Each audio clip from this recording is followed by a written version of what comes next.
So I'm now making the ballast mixture for concrete for the foundation. That is ballast, means gravel with the sand. Whatever I'm using, the unit or anything, it should be 8 of these, 8 shovel spoons, 8 lorries or whatever, 8 wheelbarrows, and 1 unit of the cement, normal Portland cement. Mixing it with a little bit water, just try to texture, then add until it is a concrete you know consistency. Then you put a lump there, another lump there, and you level it with that. Then you go for another lump there, and level this one with that. Then when you have leveled all those, to fill in the between the gaps between them. So practically 3 lumps or 4 lumps, and then fill in the gaps using a large level. Okay, this is the general purpose cement. I use 2 8 shovels, that means 16 shovels of the ballast. So I use 2 shovels of this. And let's see, mix it then. So I've mixed 1 shovel of this to 8 shovel of this ballast. Now I add this 8 shovels in this bucket of ballast, and I add 1 shovel of this. Then I mix them dry, then I will add the water. So this is 16 shovel of the ballast and 2 shovels of the general purpose cement. Oh, that is Portland cement. Now I'm going to dry mix them, then I will add water. So I've thoroughly mixed it. I put most of it on that pile, then I add the water here. They bring gradually from there to here, reaching the consistency that I need. I mix first with half the amount. The amount of the water is around 40% weight wise of what we used for the cement. So whatever is that, 40% of the weight of it. But you can see also the consistency of it will be the right thing for it. This is for the foundation of this retaining wall.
Okay, corner to corner of this, and also along, and all places is level.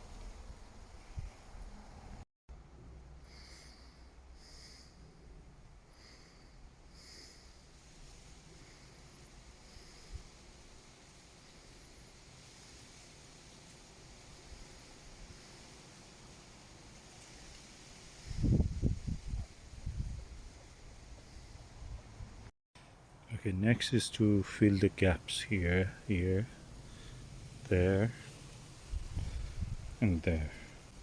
So I have my baseline ready.